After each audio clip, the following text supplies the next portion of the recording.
Hello, everyone. My name is Eric Alexander. I'm the founder and CEO of TC Band. I'm excited to have you all here this morning to talk to Dr. Tai about how you doing. I'll start off with talking about who we are as an organization. Our vision is professional excellence through strategic collaboration. We are a certified nonprofit, tax-exempt organization, and our mission is to leverage the scale, scope, and skill embodied within our Black affinity networks and broader community to deliver against three objectives. First, deliver quality professional development. Secondly, build cross-organizational and community connections. And three, create a safe space to learn, share, and grow together. So we had great interest in our virtual development series. We've had, and this is a little bit dated for 474, we're close to 500 registrants across the three sessions. And from a registration location perspective, we've had registrations from 27 states now.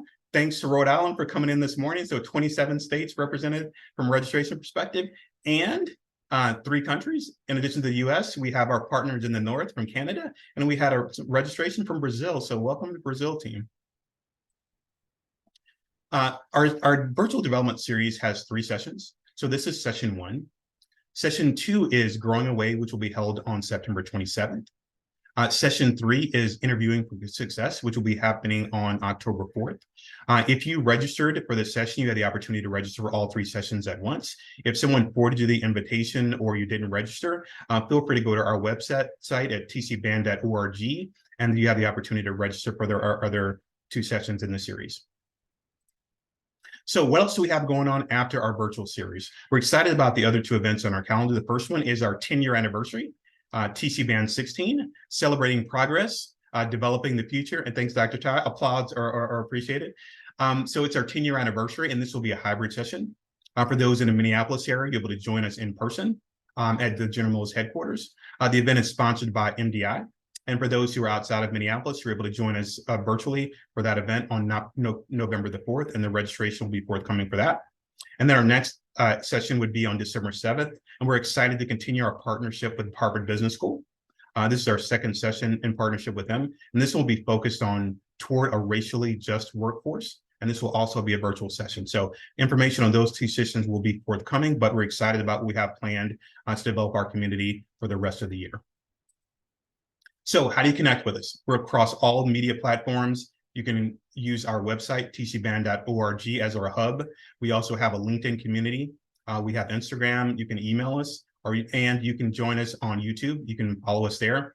This session will be recorded, and my plan is to record the first portion of the session where Dr. Tai kind of walks through content of our presentation. But at the end, we'll plan to allocate some time for Q&A. My plan will be not to record and publish that session to allow the attendees to have more honest, candid, and transparent discussions regarding the things that they have concerns about. So again, if you want to watch this session, or you can go back and look at our archives, you can do that at our TC Band channel on YouTube. At the TC Band channel on YouTube. So now, while we're all here, no one joined to listen to me talk. We're all here to see Dr. Tai and listen to our insight and expertise on the area of personal well-being and mental health. From an experience perspective, Dr. Tai is a licensed psychologist. She's the founder of Black Girl Doctor, which is a virtual therapy practice focused on professional Black women. She's also a published author. She has extensive experience as a clinician and a consultant. She also did some great work through University of California, focused on mental health innovation. She also serves as a consultant and advisor to many organizations on workplace wellness. And her purpose is to inspire people to dream bigger and to advocate for joy as a social justice issue. So I will transfer it over to Dr. Tai, and welcome to the session. Thank you. I will stop sharing. Thank you for that introduction, and hello, everyone. Thank you so much for having me in this space today. I am really excited to talk about all the things and ask how you doing. We kind of go deep with that question in this session today. I hope that you will talk back to me.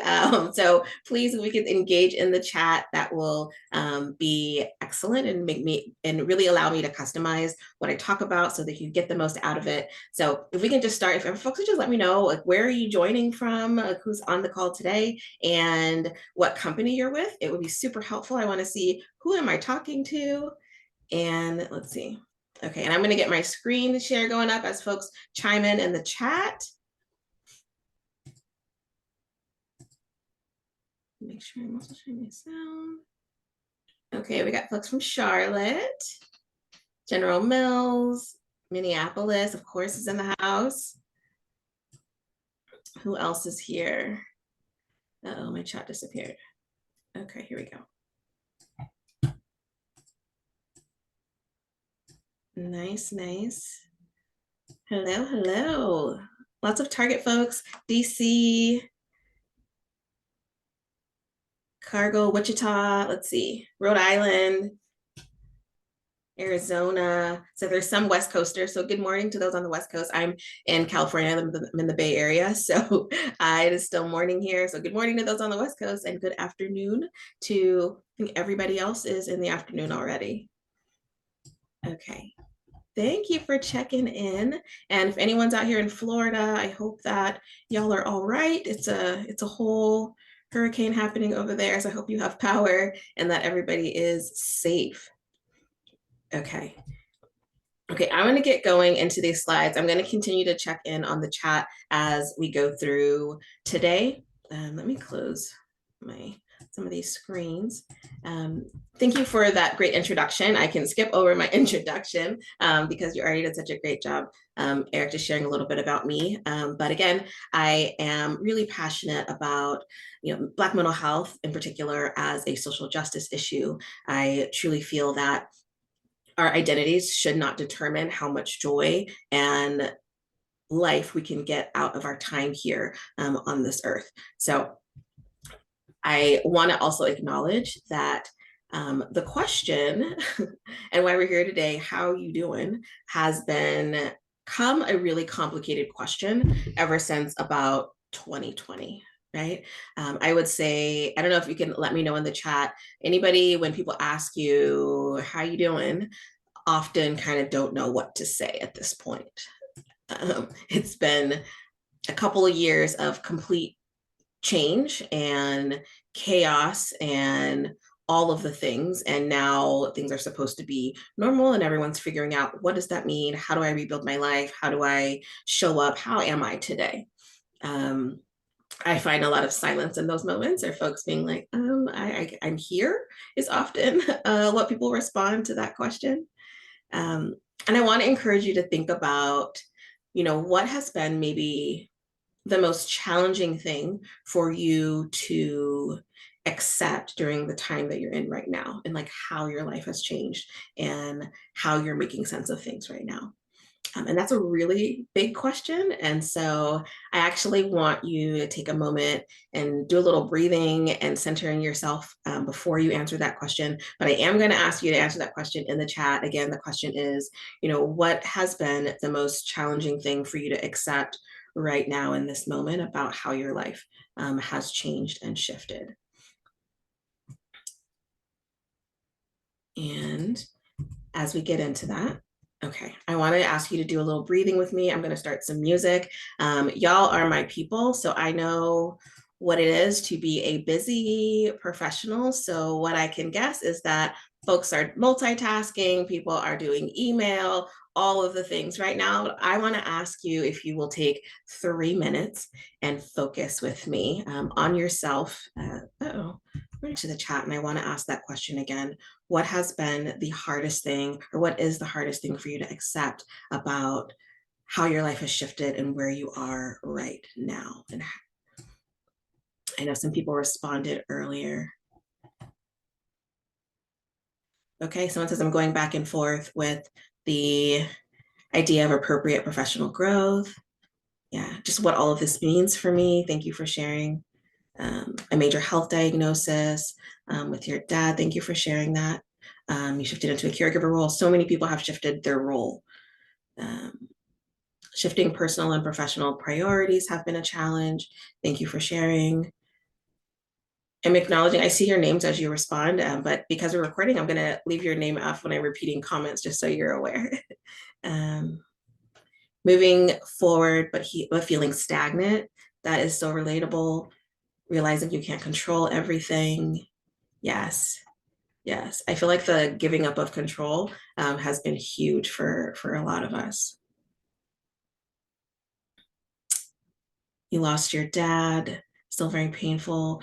The amount of grief and loss that has occurred is so significant, so significant.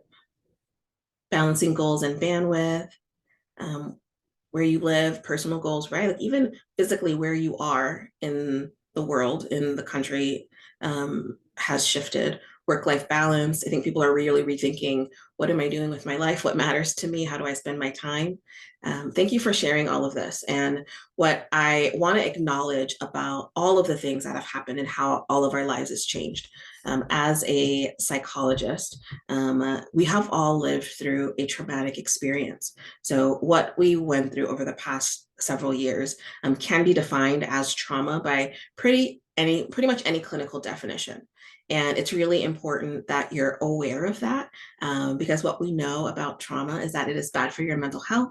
And we're experiencing it. And it doesn't matter if it could be worse. It doesn't matter if you think you're fine. It doesn't matter if you don't want to experience trauma. The reality is, if you have been living through this time since 2020, you have lived through at least one traumatic experience. And many of us may have lived through a lot more. What the science tells us also is that some people come out of trauma okay, and others will experience a decline in mental health, right? And your mental health declines when it declines too far. That's what we call mental illness. A lot of people think mental illness is such a big, scary word. There's a lot of stigma in our community around mental illness, but really it just means that your capacity to live and work and play and love the way that you are meant to is being significantly impacted by some things that are happening in your body, right? That's what it is. And what's great about being able to identify a particular mental illness is that it's clustered in symptoms, and then it tells us, how do we help this person get better, right? And almost all mental illnesses are treatable, which is really important. But what we also know is that self-care is something that is proven to act as a buffer against traumatic experiences. And so when you think about, I'm going through this traumatic experience, it wasn't my fault, I ended up in this situation, what do I do about it? How do I give myself the best chance to be okay? One of the things we know that helps is self-care. And it helps because it increases psychological fortitude, which is what we are about to talk all about. Psychological fortitude is really something you should be aware of. And I think we can call it PF for short, because that's a lot. Nobody wants to remember all of that. PF, I want you to think about it as this energy force that surrounds each of us. And it's what we need to protect ourselves from the elements. It is our armor, right? So no matter what happens on a daily basis, we need some form of armor to go out in the day and deal with life stressors. So I'm guessing somebody woke up late and was behind and was rushing to get to whatever they needed to get their day started. Someone stubbed their toe after they woke up and was like, oh gosh, like, ow, now I got to do all this stuff and my toe hurts. Somebody's kids was acting up, talking back. Somebody didn't want to go to school this morning, right? It was hot outside for some folks, right? Someone left their phone, they dropped their phone and the screen cracked, right? So even if there's no big trauma going, there are lots of things that happen in our life on a day-to-day basis that cause stress. And we need a certain level of armor to be able to deal with that. So that's what our PF is, right? It is the thing that we need to go out in the world to have some armor. So as things start getting thrown at us, we can deflect some of it, right, to go through the day. To take this a little deeper, depending on who we are, what stressors we have to face, what identities that we carry, our need is highly customizable, just like sunscreen.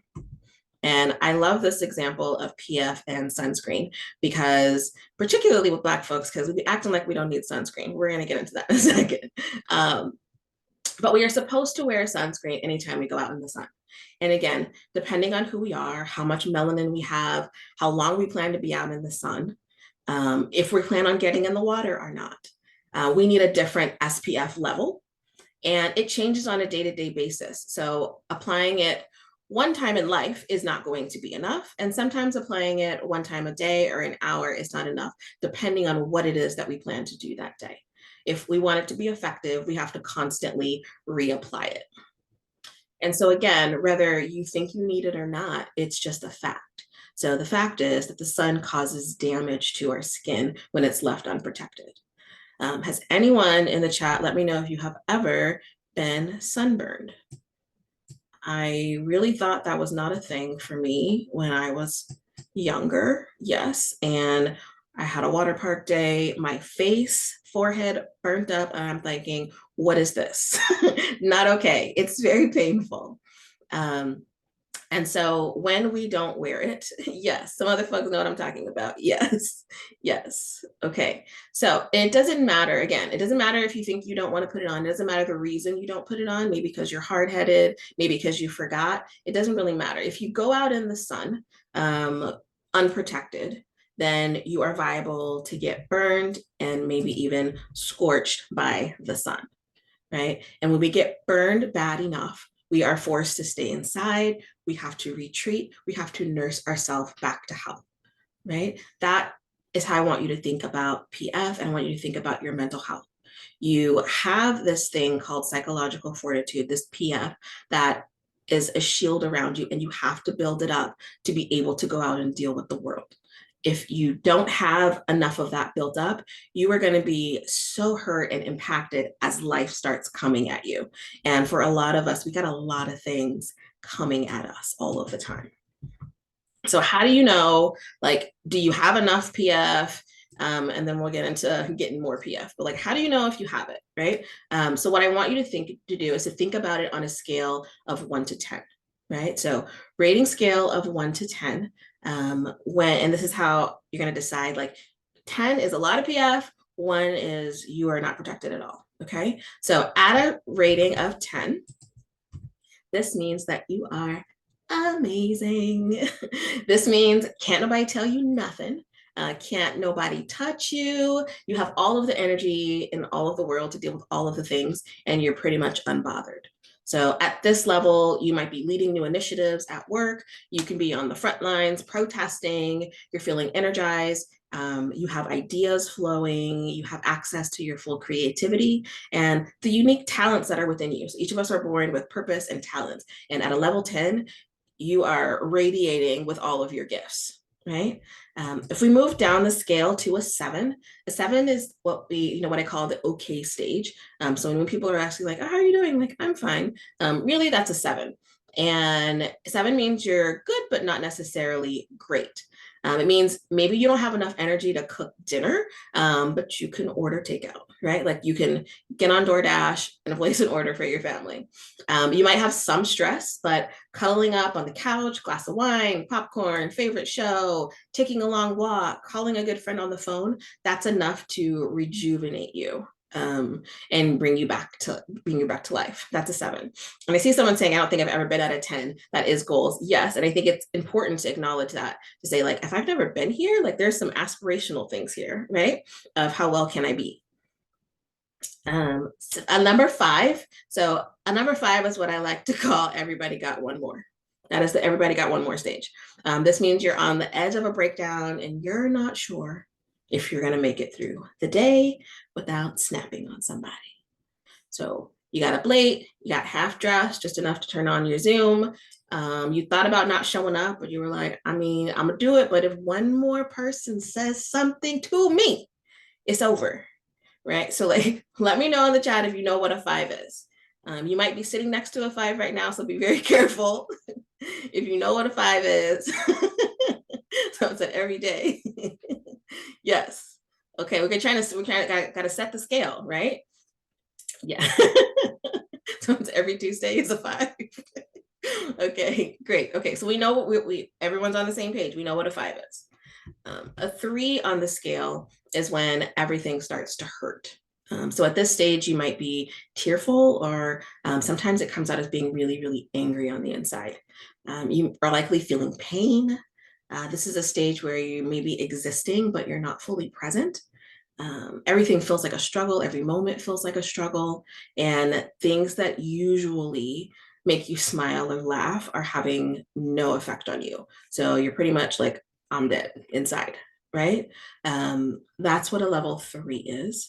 And then a 1 on the scale. So this is the lowest level on our scale. You are completely vulnerable to all of the things, right? This is when you're pretty distraught. You don't feel like you have anything left. You're not getting up out of bed. You're questioning maybe even, why am I here on this earth? Do I want to be here? Do I want to live? And asking, does any of this really matter?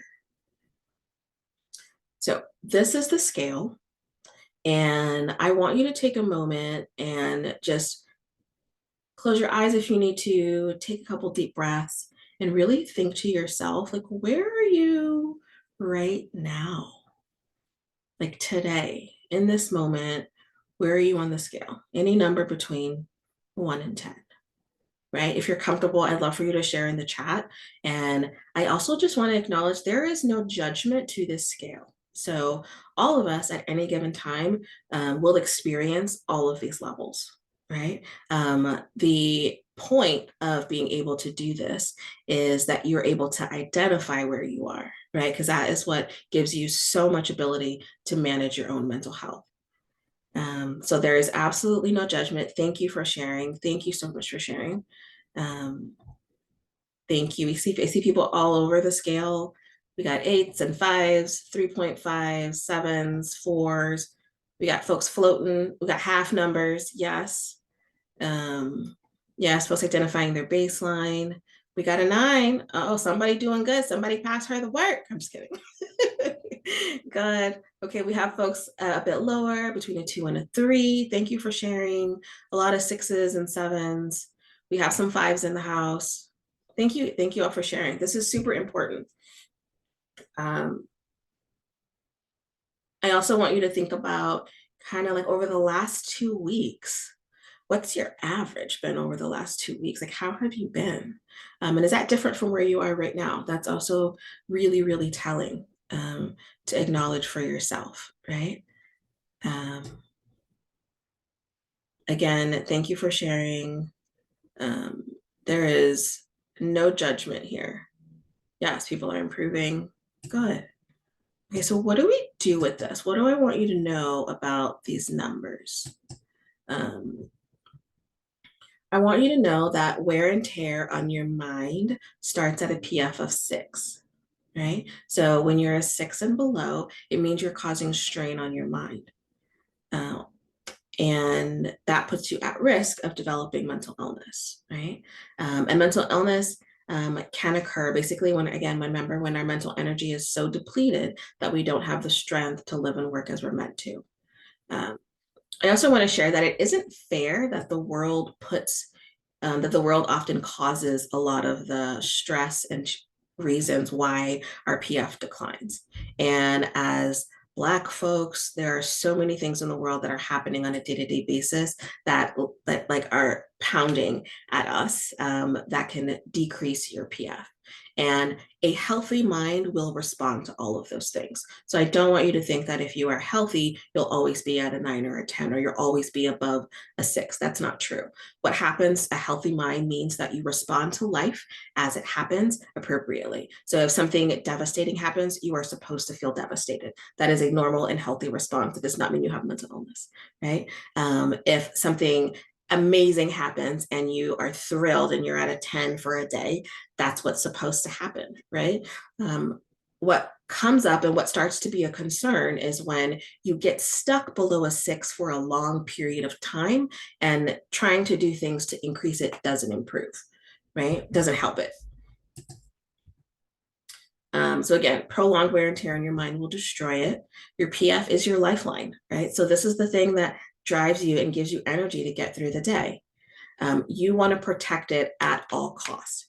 And I say that because I am fully aware that prioritizing your self-care and how you are doing often means you have to not do something else. Most folks the people I talk to, from what I know about this group, y'all all have full plates, right? And so saying, my PF is low, I need to focus on that, will mean something else is going to have to take a backseat. But I really want to encourage you to do that because, again, it is so much easier to recover from a 5 than it is to recover from a 3. It's easier to recover from a 3 than it is from a 1. It's easier to recover from a 1 if you've been there for 2 days than if you've been there for 2 months. Right? So this is the way I want you to think about it. And it's really important. The first step is really that you acknowledge it. Again, you want to be willing to give up everything to do this. And I'm glad that you're liking the rating scale. And I hope that you continue to use this even as you check in with each other, right? So there is this belief that people interact with each other and how we present on the outside is indicative of how we are feeling, how we're doing on the inside. And usually there is not much of a relationship there for a lot of us. And so instead of, walking around saying, how you doing? How you doing? And everyone going, I'm good, I'm okay, fine. You can ask people, what's your number, right? Like, where are you at on the scale? What's your PF level? And so you want to walk in and be like, oh yeah, I'm a 5. And then everybody knows what that means, right? Or I'm a 3. I've been a 3 this week. Right. And then maybe people will show you a little bit more compassion, which will encourage you to be more compassionate with yourself. Right. But if you don't have the information about where you are, you can't move appropriately through the world. Okay. I'm going to also play this video. It's so interesting. So I inserted this clip of Will Smith before his most recent incident. Celebrities be disappointing me, but it's still very important. And he makes a really great point in this video about accepting responsibility for healing ourselves, even when we didn't cause the pain. So I'm going to play this and then we're going to jump back in.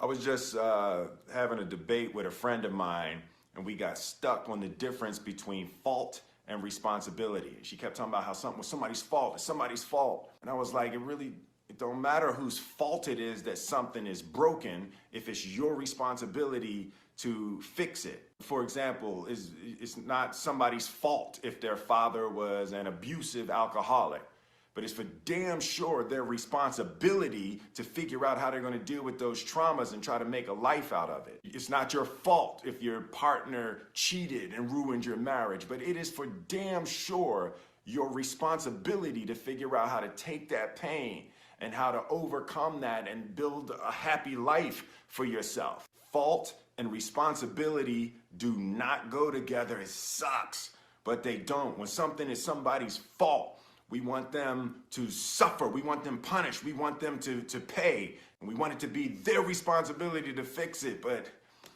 that's not how it works, especially when it's your heart. Your heart, your life, your happiness is your responsibility and your responsibility alone. As long as we're pointing the finger and stuck in whose fault something is, we're jammed and trapped into victim mode. When you're in victim mode, you are stuck in suffering. The road to power is in taking responsibility. Your heart, your life, your happiness is your responsibility and your responsibility alone. All right. So in the chat, I just want to do a check-in. Folks, make sure we're on the same page. There is no judgment to your PF level. Yes. And we are committed to taking responsibility for acknowledging our PF level and doing something about it if we are stuck at a place on the scale that is low. Yes, thank you. Thank you. And again, it doesn't have anything to do with it being your fault. It's just what it is, right? Thank you, thank you. Okay. I was just... Okay, so next question that I often get is, how do I do that, right? How do I take responsibility for my PF? I'm on the same page as you. I understand. I woke up. I thought about my PF. What do I do about this? And really, that's the first step. Be intentional each day and acknowledge where you are and how you feel that day. So make a commitment right now. When you wake up in the morning, you need to decide, where am I on this scale? Okay. You are then going to need to adjust your to-do list to best protect yourself, right? So there are some things that we cannot control, and there are others that we can control. So if you wake up and you are at a 3, and you're like, I've been at a 3 for the last several days, and you have a contentious meeting on your calendar, right? Is that the best decision for you right then? Can you move that? Can you do something? Can you cancel that? Can you do something else with that, right? There are a lot of times when we have choice. There are consequences for all of our choices, but there are a lot of times that we have choices, and we don't necessarily even empower ourselves to make them because we haven't outwardly acknowledged what's going on, right? So if I wake up and I say, I am not doing well, I am more likely to make decisions that will protect myself versus like, I know I didn't put no sunscreen on, but I'm going to go sit out in the sun on the beach, right? Like that's not what we want to do. And so again, you want to acknowledge how you feel each day, and then you need to adjust what you do that day to best protect yourself. Your lifeline is the most important thing that you have. Okay. And then you want to have grace with yourself. So compassion, grace with yourself, right? And you want to prioritize self-care if you have a PF that is 6 or below. So if you have a ton of things to do and your PF is a 6, something on your to-do list needs to be something that is going to improve it, right? And so that is something, and it will likely mean something has to go, right? Because maybe you weren't planning to take a walk, but you need to. And it could be something as small as doing, something that's a few minutes to as you need to take a whole day to take care of yourself, right? And I'm going to talk through right now, like, what are things that increase your PF, right? Let's see. So there's 2 ways scientifically to increase your PF. You can add stuff to your life, or you can take stuff away. Right, so these are the 2 categories of ways to increase your PF. I'm going to walk through a whole bunch of stuff, and I want you to jot down as many of the things as you could fathom doing for yourself, even if they're things that you don't normally do. And again, these are things that the research tells us improve your PF. So for adding stuff, you want to get at least 10 minutes of sunlight. As we move into the fall and the winter months, you can use a sun lamp if there's no sun where you are. But that vitamin D, getting sun makes an incredible difference, and can actually have an immediate boost. So do things like drink your coffee outside, have your lunch outside, take a meeting outside, any of those things, really great for increasing your PF. Move your body. So whether that's exercise, walking, dancing, lifting weights, do something that causes a little bit of burn in your body. Talk to someone who understands you. So connection with people who know you in a real way is significant. You want to nourish your body intentionally. When I say this, so you want to make an effort and say, I think I'm going to, get a green smoothie or something, or I'm going to make this salad for myself. So you want to put something in your body that is, is going to be nourishing for what your body is needing in that moment. Listening to uplifting music. So can you nourish your mind with ice cream? I love that. Although I want to get to that. There is something like that on this list. Yes, yes, you got it. Chocolate is actually scientifically proven to boost PF. So, yeah, do the chocolate. Gospel music is great. Yes. Combining any of these things is amazing. So just this morning, I'm walking on the treadmill with my gospel music. That's my gospel walking, right? Like that's something that really is uplifting and improves my PF. So doing a craft project, art project, like get creative. Plan. It doesn't have to be good. Just be creative. Allow yourself to do something. Paint. Plant something in nature. So putting your hands actually in dirt, growing something, any of those things can be really helpful. Immerse yourself in water. So whether that's, and taking a hot shower, getting in a bath, going swimming, any of these things, but doing these things intentionally. Leaning into culture. So, do something that acknowledges where you come from and celebrates your identity, right? So whether that's going to a festival or learning something new, travel. I'm being extra. I'm probably not going to stop the day and go travel, but in general, these are things to put into your life. I wish that could be the case right now. Do a puzzle. It's so interesting. I put puzzle on here. A lot of these things, you want to step outside your comfort zone and try things that you wouldn't try before. Puzzle would be something I would be like, I'm not doing a puzzle. But during the pandemic, I started doing puzzles and I thought, oh, like this is really meditative. And it allowed me to center, to quiet everything else in my life and like just focus on just that. So singing, humming, you don't have to be good, but the rhythm of those things, actually the noise and the rhythm actually coming out of your mouth is healing. Reading, get a massage, spend time with kids. This usually works if they're not your kids. So spend time with somebody else's kids that make you laugh. And you can just focus on joy and then drop them back off. Eating chocolate, I told you chocolate's on there. Cuddling, intimacy, have sex. We don't talk about that a lot. Like these things actually increase your PF. Listen to comedy, get lost in a movie. Make sure these are uplifting movies. So movies that are depressing, not gonna have the same impact. So again, happy, uplifting movies. Rest, take a nap. So literally go to sleep, right? Take a nap. Be silly.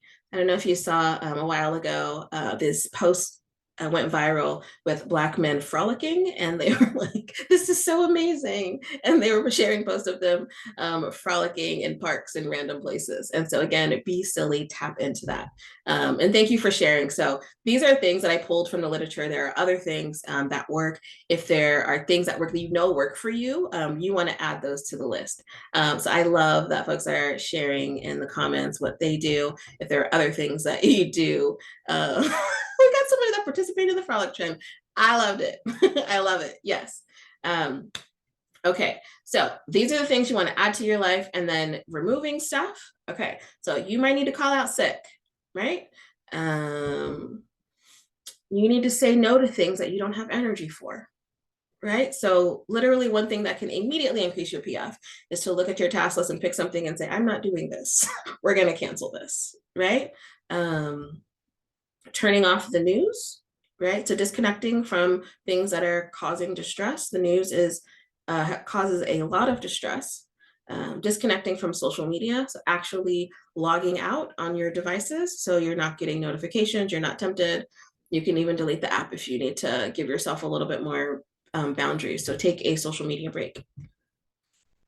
Yell, cry, sob to release pain, right? So you want to actually release the pain and the hurt that is inside of you. Energy is transferable, so you want to get it out of you, right? These things matter. If you need a good cry, that is fantastic. It's a fantastic way to increase your PF. Get rid of something that annoys you. So we often don't think about this, but I'm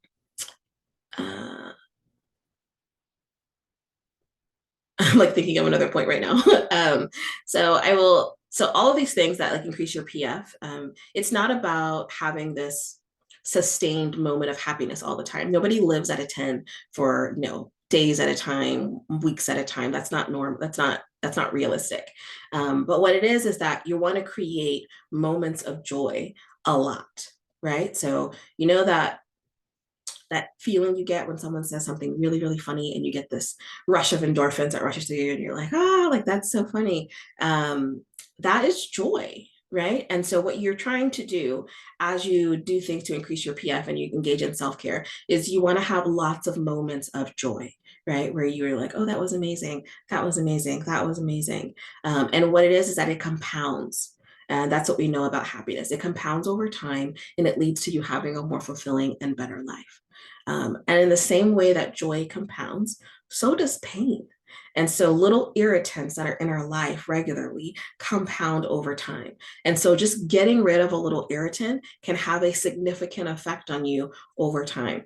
As an example of this, I used to have this plant in my house that was really beautiful, I guess, but it shed so much. It just shed all the time. It was leaves everywhere. And it just annoyed me so much, but I never even thought about getting rid of it because it seems just like who throws plants away that are still alive.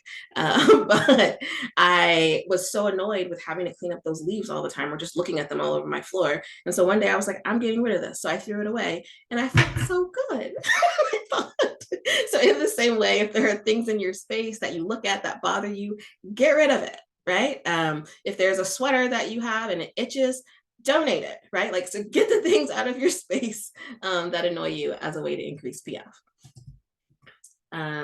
Delegate home responsibilities, probably want to delegate work responsibilities, cut off communication with toxic people, limit drugs and alcohol. So people talk a lot about, oh, I'm going to have a drink. When your PF is low, just know alcohol and drugs generally are a depressant. So that is going to make it worse. So you can use a glass of wine to self-care when you're at a 7 or above.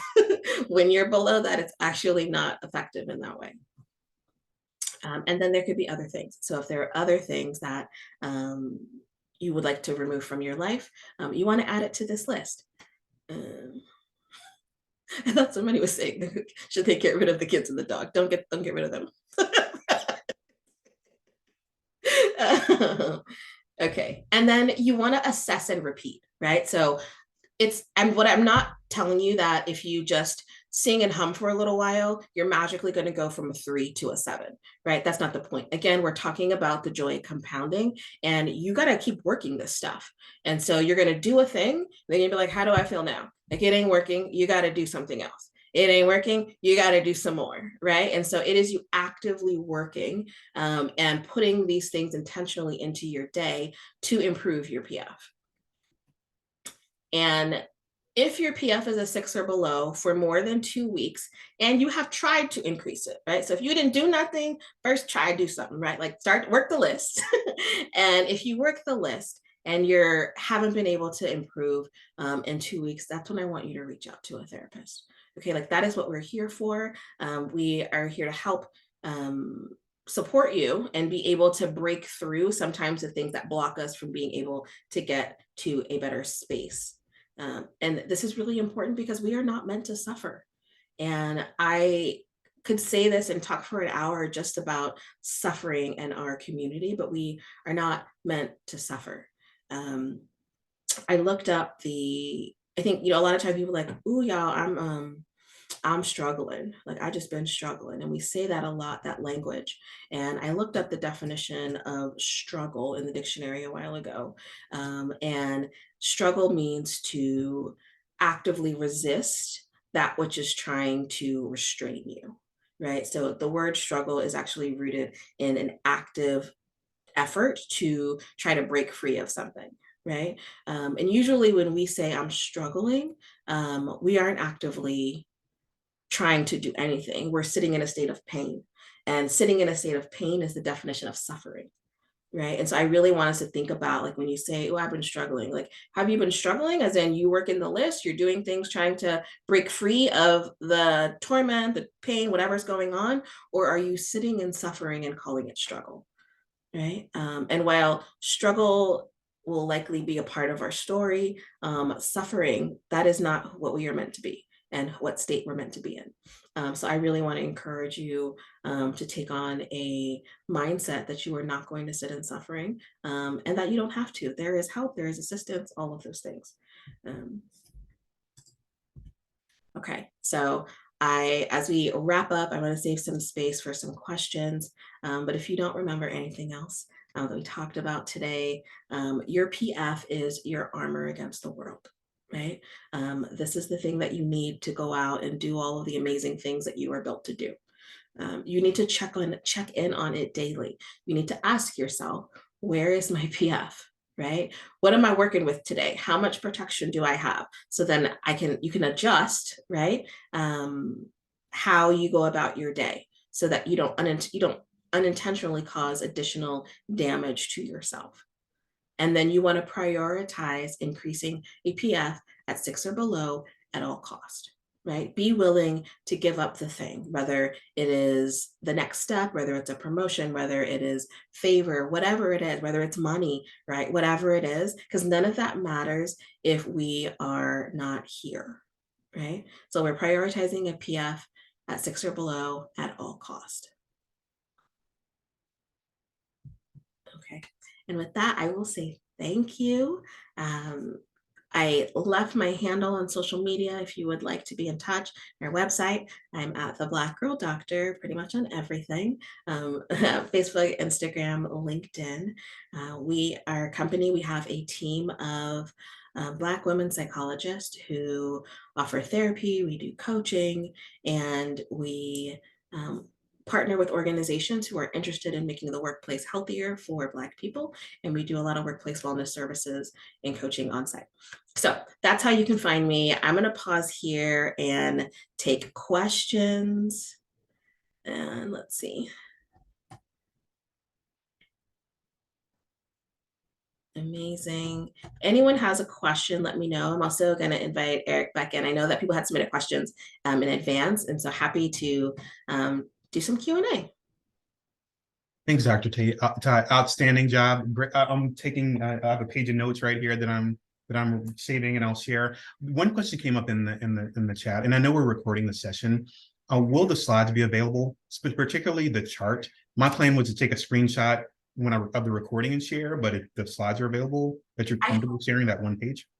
Yeah, I have a infographic with the scale on it that I could send you as a PDF, and then you can share that with everyone and post it if that's helpful. Oh, that's great. Thank you. And I'll send that out for the group. I'll send that out with the link to the recording for those who have signed up for the session. So thank you.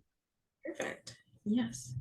Look in the chat, Dr. Tai. There's a question that asks, are there any tips for caregivers or caretakers who can't always remove the stressors?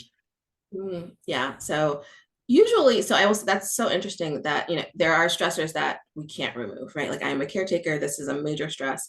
And so it isn't that you're going to give up that responsibility, the important responsibility that you have right now. But there may be other things in your life that are also stressing you out that maybe you're not thinking about, right? So even maybe thinking through in your caretaker role, are there ways that you can make your role more comfortable or easier for you? So is there something that you can purchase, right, that would, help something? Like, I think about caretaking in particular. Someone that I work with is like, oh, I purchased a commode for the person, so it's bedside, so I have to, one less time I have to, like, help someone all the way to the bathroom. Or maybe you can get, a bell or some kind of something, right, that just helps with the process. Or maybe you can start doing food delivery, or maybe you can cut off people that make it worse for you, right? Your caretaking job. And so thinking about, like, even if this is a really stressful thing that I'm in, how do I make it better, right? Like, how do I improve it a little bit? And so again, I would think about that role. How do you infuse something? So maybe on your way, maybe if you don't necessarily live with the person, let's say maybe you go someplace every day, maybe like on my drive, I'm gonna listen to this like playlist that really, is uplifting. Or every time I have a really hard day, I'm going to treat myself by getting my favorite tea from this tea shop or something like that. So what you want to do is just try to put in routines and patterns that are going to create some form of joy, spark of joy, even in the midst of stressful things. Because what is true is that we are capable of experiencing multiple things at once. Right. So you can be going through something really hard and then have really amazing bouts and moments of joy in the midst of that. And that is the beauty of the human experience. Thank you, Dr. Tai. As I think about the notes or the questions that came from presenters in registration, one clump of questions came around finding a therapist, specific to how can you find a Black therapist? And the second question in that discussion was, does it matter? The race of your therapist. So could you share your thoughts on that? Absolutely. Yeah. So big question, does it matter? And it's really personalized to everybody. So the challenge that I see, and when I think about even why I started the Black Girl Doctor, is because if I wanted a Black therapist, it can be really hard to find one, right? And that shouldn't be the case. There is an equity issue there. So when you are in a place that you're hurting, what you don't want is to have more barriers and more barriers to getting care, right? So you should be able to find someone that looks like you if you want someone that looks like you.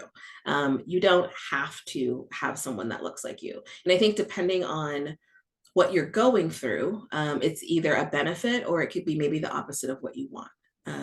And I think that can change in your lifetime. So let's say maybe you grew up in an environment and your family was really abusive. Maybe what you need as a first entry into therapy is not to sit with somebody that looks like your mama and your daddy, right? Because it's triggering. right? But maybe over the course of treatment, of course of therapy, like you're able to heal some of that. And then maybe later on in life, you come back to therapy and you're like, I really would love to have a Black therapist to like sit with someone that looks like me. Like that can be a thing, right? And then I think a lot of what comes up is that there are a lot of unspoken cultural things that sometimes we find ourselves explaining when we're in therapy with folks who don't look like us, right? So there, and you kind of get to skip through some of that when you're paired with a Black therapist. Again, all depending, not all Black therapists are equal, but I think that a lot of the times there's just a lot of benefit in being completely comfortable and fully yourself.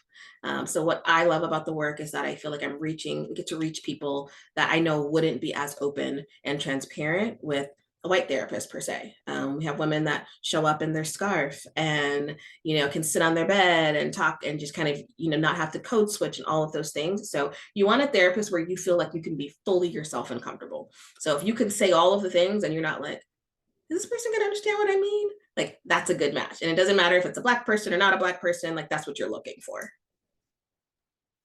Great. Thanks, Dr. Tai. I'm looking in the chat and I don't see any additional questions. So I'll ask another one from the survey questions. The second group of questions was around how do I communicate? And so if I'm struggling at work or struggling at home, are there any tips you would share on how I effectively communicate that? Like to my manager, like I'm overwhelmed at work, or I need some time away, or I need some work-life balance, or I'm overworked, or at home, I need a break from the chores or whatever that we're allocating with a spouse or whatever. Are there any tips or strategies you would share with just kind of broaching the conversation that you need support or that you're not in a great place? Yeah. Good question. Also, I realized I didn't answer the question about how do you find a Black therapist. And so when I send you the infographic, I'll just send some links of places that are good places to search for Black providers, in addition to that as a resource. But in terms of communicating in the workplace, I will say that, we are striving for the workplace to be a safe place for folks to talk about their mental health. But the reality is that it may or may not be where you are, right? So I think it's important for you to assess what the environment is where you are, rather how, like if you can share things like that openly. But also know that you do have some legal rights and there is parity in terms of your care. So your mental health is a part of your medical care. And so you are able to use sick leave for your mental health and well-being. So the same way that you don't have to say like this certain thing on my back hurts, like, and you can just say I'm taking a sick day. Same thing with your mental health, like you're taking a sick day and that count. That's not a lie. If you are unwell and your PF is low, you are sick, right? And you can take a sick day for that. But I think integrating language like this in the workplace is some of the work that we do, and teaching companies how to use this rating scale to talk about your well-being, which makes it a lot safer because you can tell your manager like, hey, I've been burning on a 3 over the last couple of weeks, like I need to take some time. And it's a really great way to communicate how you're feeling. You can integrate this language with your family to be able to have these conversations about where are you, so that you understand and kind of level set people in your house, like where are you. There's also this really great book that I have sitting here. This is the Unapologetic Guide to Black Mental Health. This is by Dr. Rita Walker. It is a fantastic book that really puts mental health into everyday language for us to talk about with our families, and it teaches some really great strategies on communicating like with ourselves. So I would encourage you to pick this up as a starting place to just improve communication, and then be willing to like be the person that says we're going to talk about this even though a lot of folks don't talk about it, and go with that. Great, Dr. Tai. Outstanding session, outstanding feedback, great discussion in the chat. You hit all the great points, and your infographic will be outstanding takeaway for our attendees. So I want to thank you again for your time. I know you're busy, but it's clear that you have a passion for this work, and your expertise and knowledge have added incremental differential value to our attendees. So I want to thank you again for your time. I want to thank all the attendees for joining and allocating time to focus on your mental health and supporting TC Band. And we look forward to seeing you at future sessions. Have a good remainder of your day, and I'll share the link to the recording and infographic probably end of the week. Thank you, and we'll talk later. Thank you, everyone.